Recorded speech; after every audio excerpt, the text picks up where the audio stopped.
A young boy is eating at a restaurant when suddenly his chair starts floating in the air. His mother quickly stabilizes the chair with her leg to stop it from rising. The boy name is Kim, has the ability to float because his body becomes lighter whenever he gets emotional. His mother, Mi-hyun, is hiding his ability from the world. She moves them to a remote place where she rents a property from a man, paying him a large sum and asking him to leave for 3 years. She wants to live quietly with her son while she teaches him to stay grounded. Years later, they move to a new place and open a restaurant. Kim isn't allowed to play with other kids, though he longs to. One day, he sneaks out to a playground where he watches a boy jump from a tall metal structure while other kids cheer him on.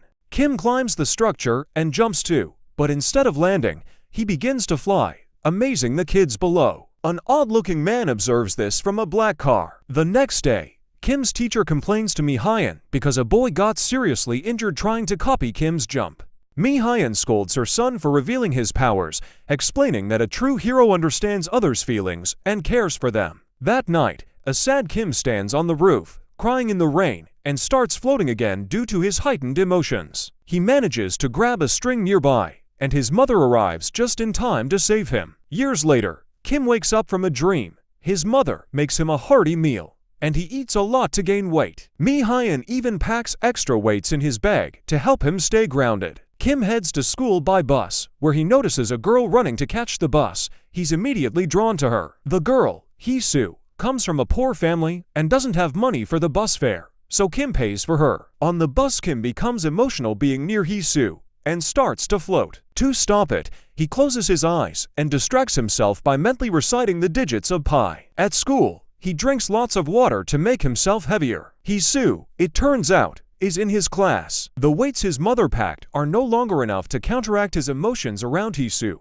so he needs more. Hee-soo is a transfer student and still wearing her old school uniform. She introduces herself and sits near Kim, causing him to lose focus. Again, he mentally recites the digits of pi to ground himself. Later, their teacher, Mr. Choi, suggests that Hee-soo should focus on sports because of her physical abilities. He asks the class president, Gang-hoon, to show her the gym. Gang-hoon takes Hee-soo to the gym and then speaks to Mr. Choi, expressing concern for her. He suggests Hee-soo should study other subjects, but Mr. Choi insists he knows what's best for her. He explains that Hee-soo's father is very poor and can't even afford her new uniform, so paying for other subjects would be out of the question.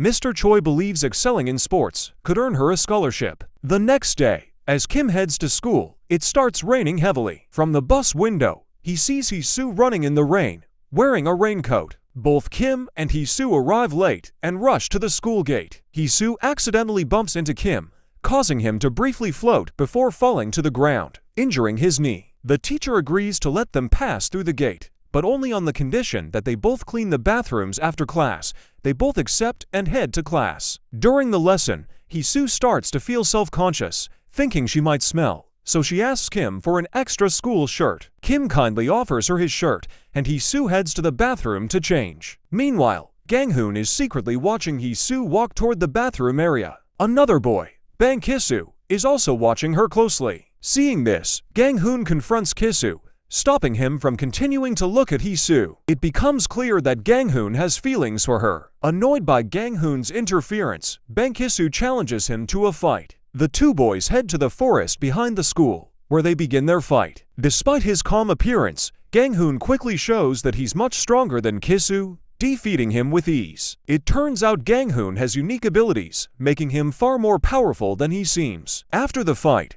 Gang-hoon helps Ki-soo back into the forest, leaving him injured. Back in class, Mr. Choi continues his lesson, but toward the end, he calls Gang-hoon to his office. Meanwhile, Kim and Hee-soo leave to have lunch together. As they eat, Kim notices the injured Ki-soo walking by on the road. Curious, he considers asking Ki-soo what happened, but Hee-soo stops him, reminding him that Ki-soo isn't his friend. Later, Hee-soo and Kim return to school since they have to clean the bathrooms. On the way, Hee-soo tries to ask Kim about his secret, but he dodges the question. While Kim cleans, Hee-soo goes to fetch some ointment to treat a wound Kim got earlier at the school gate. When she gently touches his arm, Kim's emotions for her surge uncontrollably. He tries to hide his feelings, but struggles to contain them. Fortunately for him, Hee-soo leaves the room just as Kim starts to float into the air. At the restaurant, Mi-hyun is extremely busy with customers, while Hee-soo's father, Jang Roo-won, is facing the opposite situation. His business is struggling,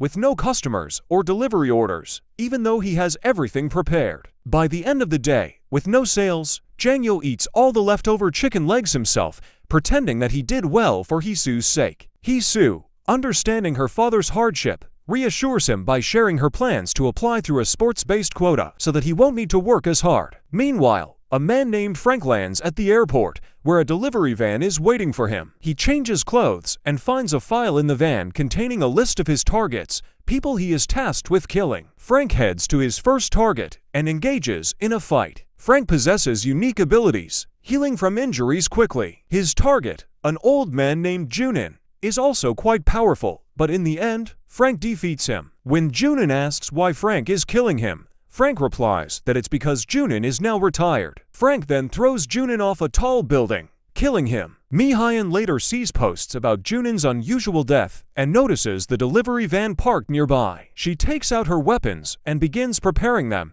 as though gearing up for an upcoming battle. When Mi-hyun investigates the crime scene, she spots another delivery man. It's Jang-yo, Hee-soo's father. Frank, now targeting another old man with the ability to control electricity, switches off the power to make things harder for him. The old man uses a battery to keep the fight going, but once the battery runs out, Frank smiles and quickly overpowers him, killing him inside his library and setting it on fire. While searching the scene, Frank finds a photo of the old man's son, but no further information. That night, Frank watches the school, believing the old man's son attended there. However, the guard forces Frank to leave empty-handed. Afterward, the guard calls someone to report the suspicious man. The next morning, the guard installs a security camera at the school gate. Kim notices that their bus driver has changed, but he still boards the bus. He sees Hee-soo running toward the school in a raincoat. Later, Hee-soo practices for her running exam on the school track,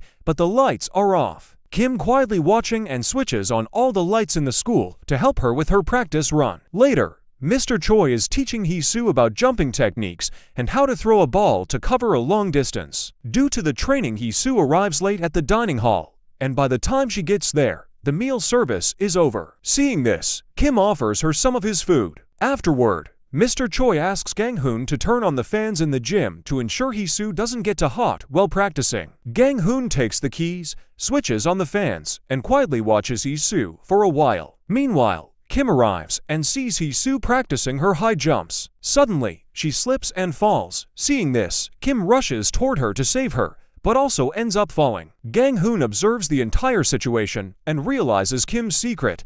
Thankfully, Hee-soo is unharmed. Hee-soo later asks Kim to help her with her workout, specifically her crunches, because of his size and strength. However, the close proximity makes Kim lose control of his emotions, and he starts to float again. He tries to focus and calm himself by thinking of random things, but when he opens his eyes and sees Hee-soo so close to him, he floats higher and eventually falls a distance away. Hee-soo rushes over to help him, but before they can finish, the cleaning lady arrives, so they quickly leave the gym. Gang-hoon, who witnessed everything, grows increasingly frustrated with both of them. He longs to be the one who spends time with Hee-soo and showcases his abilities. In his anger, he punches the wall after performing a high jump. The next day, Hee-soo is very curious about Kim's ability to float. She tries to ask him about it, but Kim evades her questions.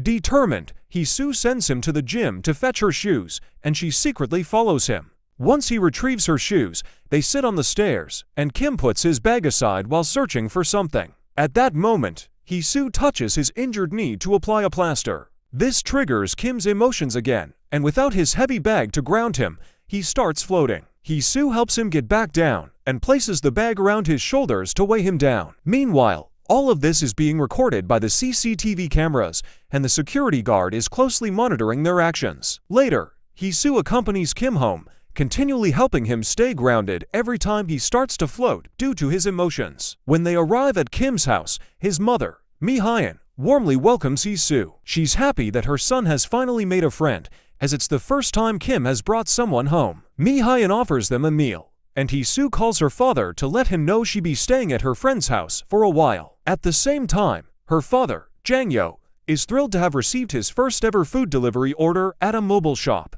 At Kim's house, Mi-hyun serves them a lot of food. Kim explains that his mother always gives him large portions, which is why he's gained weight. He then shows Hee-soo his room, which is covered in foam to prevent him from getting hurt whenever he accidentally floats due to his uncontrollable abilities. His mother took great care in setting up the room for him since his childhood. Hee-soo now understands Kim's feelings for her, so she playfully teases him by getting close to him. Overwhelmed by his emotions, Kim ends up floating again, nearly hitting the ceiling. Hee-soo then hands him a heavy object to help him stay grounded, and she reveals that she has feelings for him too. Meanwhile, Mi-hyun, using her keen instincts, senses the growing closeness between her son and Hee-soo, but she chooses not to interfere. She even suggests that Kim escort Hee-soo to the bus stop when she's ready to leave. Kim, realizing his mother's advice is sound, quickly grabs his raincoat and rushes out to find Hee-soo. To fly and reach her, he has to shed some extra weight,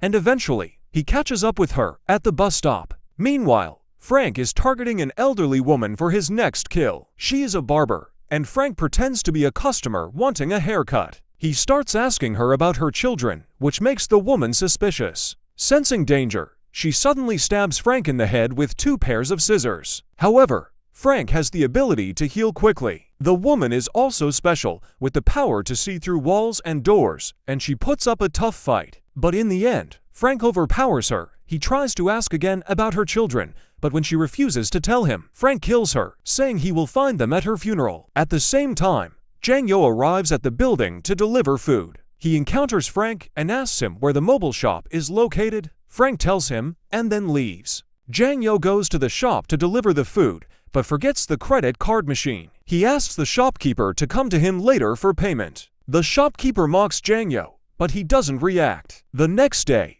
Kim is heading to school despite it being a holiday. He tells his mother there are extra classes, but in truth, he's going to help Hee-soo with her training at the gym. When they both arrive, they notice a handprint on the gym wall. Hee-soo thinks Kim made it because he can float, but he denies it. Kim then asks Hee-soo how she managed to accept his floating ability so easily, as most people wouldn't understand. Hee-soo reveals she has a secret of her own that she hasn't told anyone. Hee-soo asks Kim to promise to keep her secret if she shares it. He agrees, and Hee-soo asks if he ever found it odd that a new student joined their class during their senior year, which is uncommon. Kim suspects it might be because she was involved in fights at her previous school. Hee-soo admits he's right, but says there's more to the story. In a flashback, we see Hee-soo and her father living in a remote area after her mother passed away in an accident. Her father worked in a mine, and Hee-soo attended school. At that school, a group of bullies often targeted a wealthy girl named Shin Hae-won, stealing her belongings and mocking her. When she complained to the teachers, they only gave the bullies a warning. This made the bullies even angrier, and one day, they cornered Hae-won, with one of the bullies brandishing a knife to threaten her. A student tried to defend Hae-won, but a fight broke out, and the bully's boyfriends beat the student. The girls then poured water on Hae-won, mocking her further. Until this moment, Hee-soo had stayed silent, but she couldn't anymore. She challenged the bullies to a fight outside. Despite being bitten and attacked with knives, Hee-soo's wounds healed almost instantly, shocking the bullies. She overpowered them, leaving them beaten. The next day, Hee-soo was expelled from the school. The teachers believed she had started the fight, as she had no visible injuries, so they didn't view it as self-defense. To pay for the medical bills of the injured students, Hee-soo's father had to sell their house, leaving them with no money. They had to move, and Hee-soo transferred to a new school. Outside the school, Hee-soo asked her father about her condition, wondering why she didn't get hurt and healed so quickly. Her father explained that she was special, a gifted child,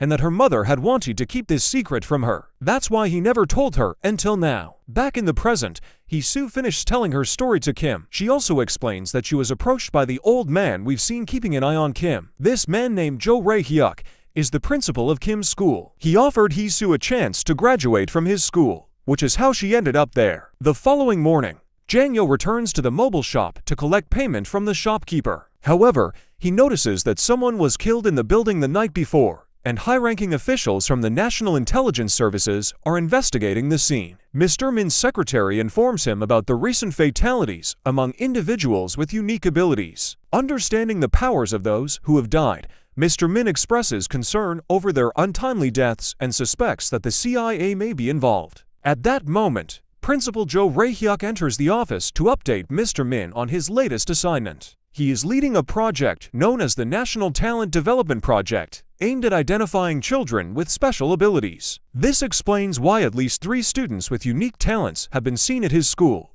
Mr. Min shares the news of the recent deaths of former agents who have become targets of the CIA, suggesting that the deceased might have children enrolled at Jo Rae-hyuk's school. Mr. Min advises him to remain vigilant. The next day, Frank attends the funeral of the old barber, attempting to gather information about the deceased woman's biological child, but finds no leads. Among the mourners is the son of the electric man Frank killed earlier, named Jeon Gae-do, who possesses the ability to manipulate electric currents. As Frank leaves the funeral home, he does so without any valuable information. We then shift to Jeon's backstory. Currently a bus driver, he faced many struggles during his childhood when his special abilities first manifested in class. Eventually, he transferred to Jo Rae-hyuk's school, where Mr. Choi encouraged him to train for admission through the sports quota. Even though he showed no interest in sports, he dedicated himself to the effort, but on graduation day, Mr. Choi surprised him by suggesting a major in mass communications. Ultimately,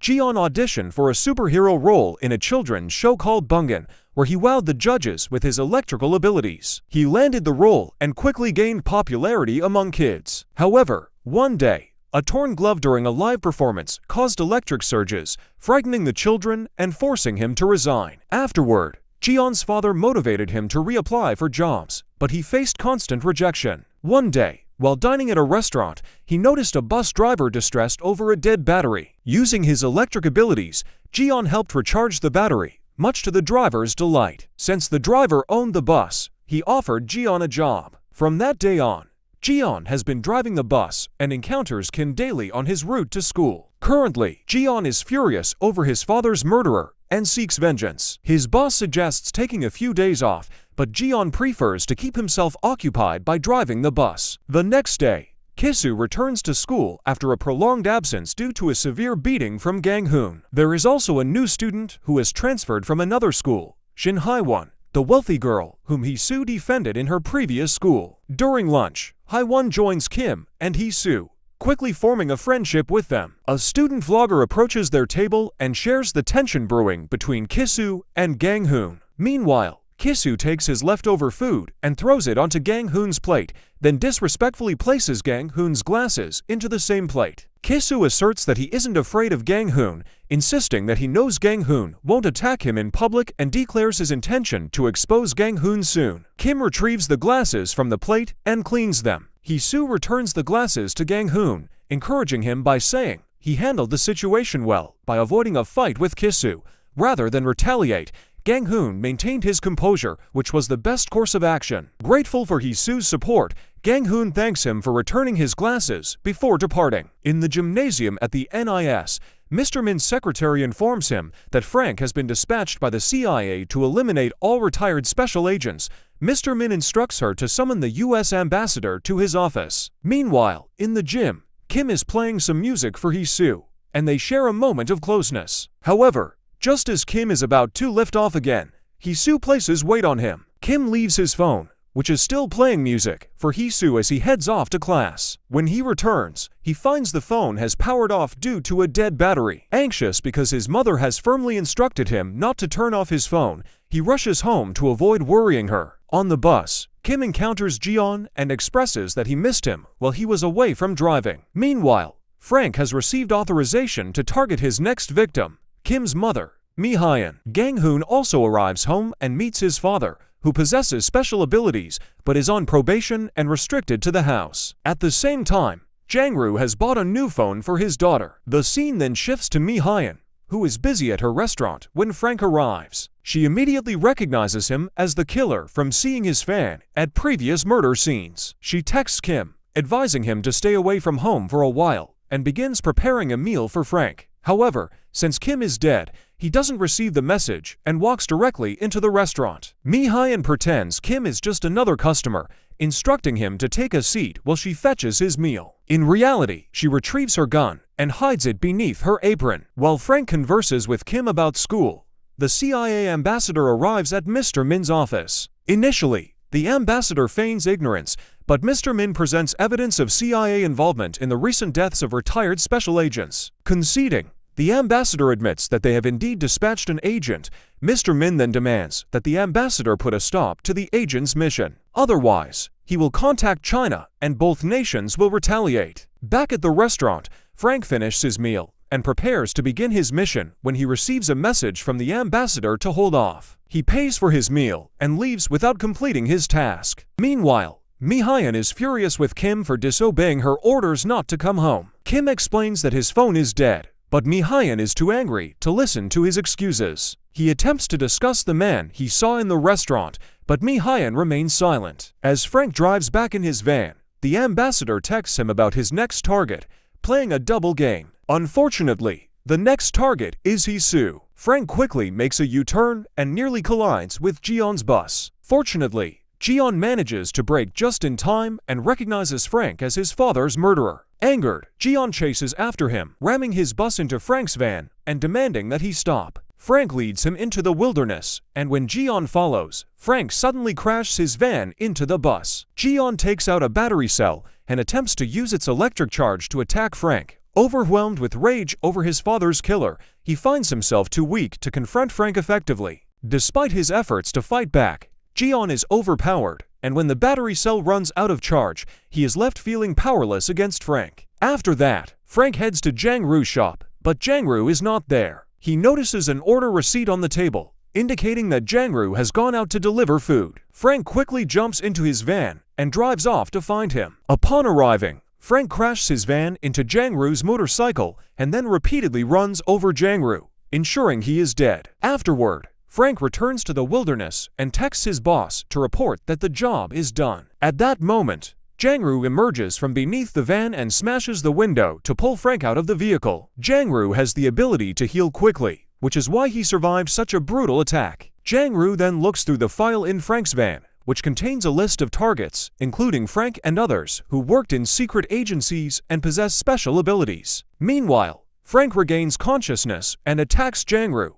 leading to a fierce fight. Both have the ability to heal their wounds rapidly, but this time Jang-Roo proves to be stronger. He lands several punches on Frank's face, making it appear that Frank is truly defeated. Jang-Roo then retrieves the target list documents and sets them ablaze, along with Frank's van while Frank's body is still inside. Afterward, Jang-Roo returns to his restaurant and eats his meal, his shirt completely stained with blood, yet his wounds heal quickly, leaving him looking fresh. The following morning, Mi-hyun prepares Kim for school and gives him a power bank to charge his phone when needed. She reminds him to stay in touch and to come straight home after class. In school, after the teacher finishes, Hee-soo asks him for help in the gym, but he declines, stating he needs to go home early to focus on his studies. With exams approaching, Hee-soo decides to practice alone and doesn't bother Kim anymore. The night before the exam, Hee-soo texts Kim to wish him luck for the next day. Seeing her message brings him joy, and she asks him to look out the window, where she is standing at a distance and waving.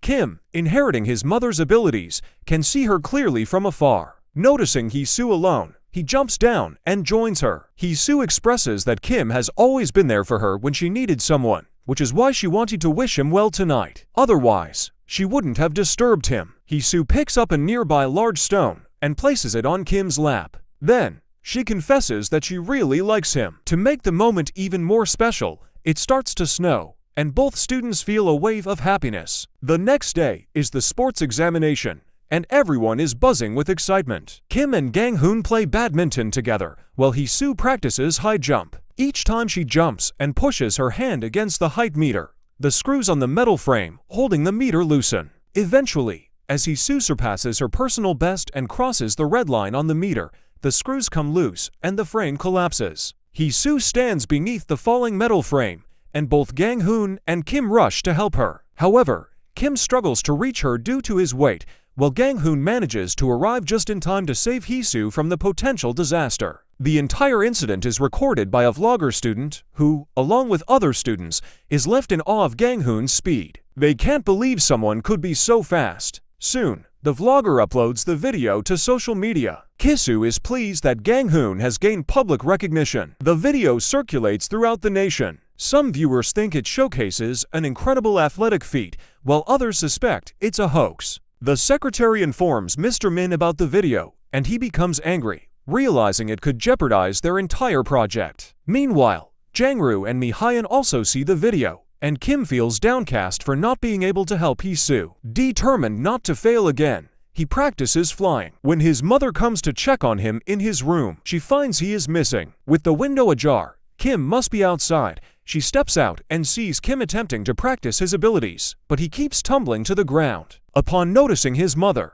he falls again. She asks what he's doing outside, to which Kim responds that he wishes to fly. He expresses regret for not being able to save Hee-soo, attributing his failure to his mother keeping him grounded. He feels as if he is constantly tethered, and now desires freedom to reach for the sky. Mi-hyun, touched by his words, weeps and tells him he wants to be like his father. It's the first time Mi-hyun has mentioned Kim's father, who also had the ability to fly like Kim, but ultimately, it didn't serve him well. As Mi-hyun reminisces about his father, she begins to cry. This triggers a memory in Kim of how flying was not just a dream, but a cherished memory from his childhood when he flew with his father. A few years prior, Kim's father, Kim Do-shik, is seen flying alone in an airplane. He reaches the cockpit to warn the pilots about a bomb on board and urges them to land immediately, but they fail to understand him. Suddenly, an explosion rocks the plane, igniting a fire that engulfs it. Kim Do-shik feels immense sorrow, realizing the lives lost due to the bomb. He was a top agent for the National Intelligence Services,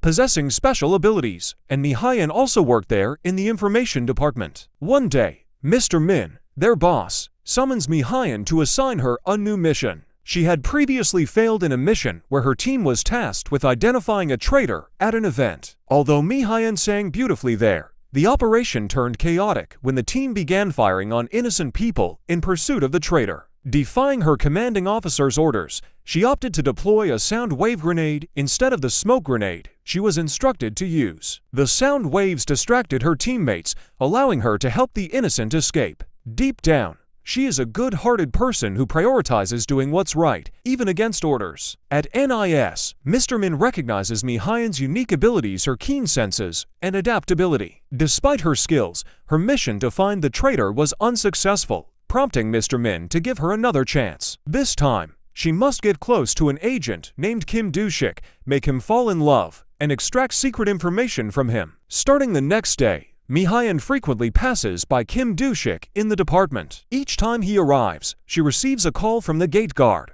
prompting her to rush to the elevator with files or linger near the coffee machine to wait for her target. Kim Do-shik notices her presence and recognizes Mi-hyun and her car in the garage on several occasions. One day, while Mi-hyun is at the coffee machine, Kim Do-shik approaches her, clearly drawn to her. They greet each other for the first time and share a coffee. From that point on, whenever Mi-hyun carries files to the elevator, Kim Do-shik assists her, often walking her to her workstation. They begin enjoying coffee together regularly. However, one day, Kim Do-shik reveals he's aware that Mi-hyun was observing him. He noticed she consistently carried the same files, raising his suspicions. Nonetheless, he acts normally due to his genuine attraction to her. With her mission now in jeopardy, Mi-hyun anticipates criticism from her boss, but Kim Do-shik invites her to dinner to lighten the mood. They share a large donut at the restaurant. The following day, while at the coffee machine, Mi-hyun admits that the most challenging part of her mission has been drinking coffee, which she dislikes, but has had to consume frequently for Kim Do-shik's sake. She confides that she plans to inform Mr. Min about her mission failure, but Kim Do-shik stops her, wanting to maintain their current dynamic. He discloses that he knew about Mi-hyun even before their encounters at the department. He noticed her during the mission to apprehend the traitor, where Mi-hyun assisted innocent people in escaping to save their lives. He watched her from outside the window, standing and aiming a gun at her, wanting to help the innocent victims, just as Mi-hyun had done. Perhaps that was what drew Kim Do-shik to her. Now, he hopes she will continue to act as a spy because it would allow him to relay the information Mr. Min desires, while also shielding Mi-hyun from her boss's harsh treatment. The next day, Mr. Min summons Mi-hyun. Upon entering his office, she spots some confidential cassettes that she's unaware of. Mr. Min inquires about the status of her mission, to which Mi-hyun responds that she's making progress. Having grown closer to Kim Do-shik, yet she still hasn't uncovered any secrets, Mr. Min instructs her to persist and find the information he seeks as soon as possible. In reality, He himself isn't certain about what specific secret he's after. He simply recognizes Kim Do-shik's competence and wants to uncover his capabilities. Mi-hyun listens intently to their entire conversation before leaving. She then offers some fashion tips and advice on coffee preparation to Mr. Min's secretary, who expresses immense gratitude for her insights. That night, while working late in her office alone, Mi-hyun hears strange whispers. When she looks out the window, she's astonished to see Kim Do-shik hovering at the 5th floor level. Quickly, she opens the door to let him in. He surprises her with donuts and reveals that his secret is that he can fly. Afterward, he hands her the food and exits through the window. Mi-hyun enjoys her snack at her desk and also possesses special abilities, including exceptional long-distance vision. She removes her glasses and spots Kim Do-shik seated atop a tall tower, relishing his own meal. Next, we see Kim Do-shik during shooting practice, where he excels at targeting a specific spot on a body that temporarily paralyzes his enemies without killing them. He repeatedly shoots at the same mark with perfect accuracy, leaving his assistant Hwan in awe of his precision. Later that night, Kim Do-shik returns to see Mi-hyun, but she's engrossed in her work. He waits patiently for a long while, his heartbeat becoming erratic, which Mi-hyun senses. She then confides in him that she has heightened perceptions compared to average people, even being able to recognize his heartbeat at that moment, and she can mimic it. This revelation leads to a tender moment where they share a kiss, and as their emotions rise, Kim Do-shik begins to levitate while they kiss. Afterward, they take a stroll outside, enjoying the lovely weather and having cheerful conversations. The following day, Mr. Min calls Mi-hyun again to report on her mission. This time, she is aware of Kim Do-shik's secret, but she tells Mr. Min that she hasn't discovered it yet. Surprisingly, Mr. Min doesn't react negatively. Instead, he informs her that her mission is complete, and she is no longer required to do anything. In fact, he has already uncovered Kim Do-shik's secret, having monitored him from various angles since the traitor mission incident. He knows that both Kim Do-shik and Mi-hyun defied his orders during that mission. To Mr. Min, the loss of many innocent lives is insignificant compared to capturing a single traitor, which he deems a trivial sacrifice. Now, he suspects Mi-hyun is lying to him and believes she is fully aware of Kim Do-shik's secret. When Mr. Min and the secretary leave his office after serving coffee, Mr. Min discusses Mi-hyun's deception with another superior agent. The secretary overhears this exchange and informs Mi-hyun over the phone that Mr. Min is aware of her lie. She relays this information out of gratitude for Mi-hyun's previous advice regarding her attire and coffee preparation. Upon hearing this, Mi-hyun checks for hidden cameras and discovers one near her workstation, as well as another in the coffee machine where she and Kim Do-shik frequently conversed. Consequently, Mr. Min contacts Mi-hyun and reprimands her for concealing the truth from him. She faces a further decline in her reputation and career within the agency. That night, Kim Do-shik visits Mi-hyun, but he keeps his distance to avoid being detected. He gazes at her as if he's traveling to a distant place. The next day, news breaks in the department that the president of North Korea has passed away. The information quickly spreads across the nation, with newspapers reporting that the cause of death was a heart attack. However, Mr. Min possesses information that the public is unaware of, and he is furious with his agent for failing to follow orders once again. He suspects that Kim Do-shik might be responsible for the murder and has since gone missing. Consequently, Mr. Min assigns several agents to monitor Mi-hyun and to search for Kim Do-shik throughout the country. Days later, while Mi-hyun is at home during a heavy rainstorm, Kim Do-shik reappears through her window after his long absence. Overcome with emotion at his return, Mi-hyun embraces him tightly, but she is being watched, and there are numerous rifle scopes aimed at Kim Do-shik's back. Suddenly, other agents arrive to arrest him on the spot. The narrative then shifts to the younger days of Jang Roo-won, who worked for a casino owner. One day, he receives a message from the owner informing him that a gang has taken control of their casino with a large group of men, making it difficult to remove them. Jang Roo-won confronts the gang and fights them off single-handedly. In a desperate attempt to intimidate the gangster, he even injures himself by exposing his gallbladder. Ultimately, he succeeds in reclaiming the casino, and everyone praises his remarkable feat. Later, while in the restroom, Jang Roo-won's assistant, Min-ji, comes to help him remove the knife wounds. A few days later, he discovers that his boss is planning to collaborate with the gangster, and they are celebrating their newfound partnership. Jang Roo-won is invited to the party, but he feels angry about their alliance and refuses to join them. Outside the casino, Jang Roo-won meets Min-ji, who takes him to a restaurant for his favorite meal. The casino owner is also there, pretending to resolve their disputes. In reality, Minji has spiked their drinks to knock them out. When Jang Roo-won regains consciousness, he finds himself tied up in the back seat of a car with his boss. The gangster is present and is about to push the car into the water. He accuses Jang Roo-won of being a monster, but Jang Roo-won claims the real monster is his boss, who betrayed him, and Minji, who drugged him. With a final shove, the car plunges into the water. Inside, Jang Roo-won manages to break his hands free from the handcuffs and releases himself from the ropes around his neck. He emerges from the water, goes straight to the casino, and confronts the gangster. However, Minji pleads for his life. Jang Roo-won shows some mercy, inflicting only a superficial injury on him with his handcuffs before leaving the casino. Currently, Mr. Min arrives at the scene, seeking the man known as the monster. Minji shares the entire story of Jang Roo-won with him, and then leads Mr. Min to Jang Roo-won. In the meantime, Jang Roo-won has been living in a motel alone, rarely venturing out unless the owner requests payment. He goes out onto the street and pretends to be injured when a car hits him, demanding money from the driver to avoid going to the police. This way, Jang Roo-won earns money to cover his motel expenses. He also encounters a woman who frequently visits the hotel to serve coffee to the guests. He notices someone behaving poorly in the hotel, but chooses not to react. One day, while trying to earn some money on the street, he is struck by a car. The driver doesn't stop and instead flees the scene, prompting Jang Roo-won to chase after him, claiming he will sue for hit and run. At that moment, the coffee lady arrives on her scooter and offers her assistance, but Jang Roo-won declines, saying he only needs to know where the police station is since he struggles with directions. The coffee lady points him in the right direction, which he quickly forgets.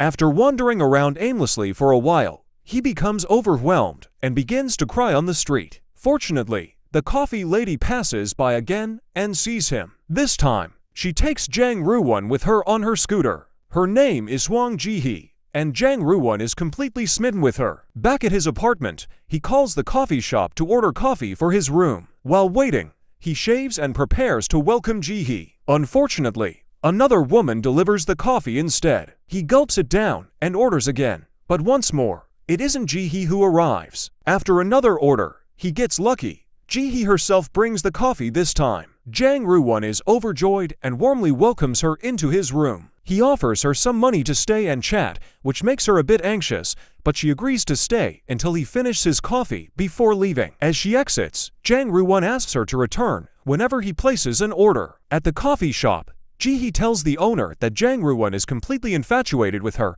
and insists on being sent whenever he orders coffee. The following day, the owner sends Ji-hee again to deliver coffee to Jang Roo-won, and she spends a lot of time with him, discussing various topics while enjoying coffee together daily. However, Jang Roo-won spends all his money on coffee and soon finds himself broke. While he is out of the hotel, some thugs from a nearby room order coffee, and Ji-hee goes to serve them. However, the thugs start harassing her, prompting Ji-hee to stand up for herself. At that moment, Jang Roo-won returns and hears Ji-hee's cries. He rushes into the adjacent room, determined to break through the wall as the thugs refuse to open the door. Eventually, he succeeds in smashing through. Once inside, one of the bullies hurls a wine bottle at Jang Roo-won, but he remains calm despite getting injured. He takes down each thug one by one, piling their bodies into a corner. He then instructs the owner to lock the door and keep the incident a secret. The owner, intimidated by Jang Roo-won, agrees without hesitation. Later, Jang Roo-won warns Ji-hee to be careful of dangerous individuals. Meanwhile, the gang of thugs arrives at the hotel, seeking revenge for their fallen comrades. They assault Jang Roo-won brutally, but he endures the blows and retaliates fiercely. He fights off over 100 men in the motel, despite the weapons used against him. Just when he finishes dealing with one thug, another comes at him. At that moment, Minji is outside with Mr. Min, demonstrating Jang Roo-won's strength. As Jang Roo-won falls from a building, he spots Minji sitting in a car outside and throws a baseball bat straight through Mingi's windshield, narrowly missing his face. Meanwhile, more of Mingi's men are sent to kill Jang Roo-won, forcing him to flee into the narrow streets. To save himself, Mr. Min instructs his associate, Kim Do-shik, to recruit Jang Roo-won into their team, believing he would be an asset. Meanwhile, Ji-hee returns home from the hospital after receiving treatment for her injuries. She learns that Jang Roo-won was attacked at the hotel by a group of gangsters,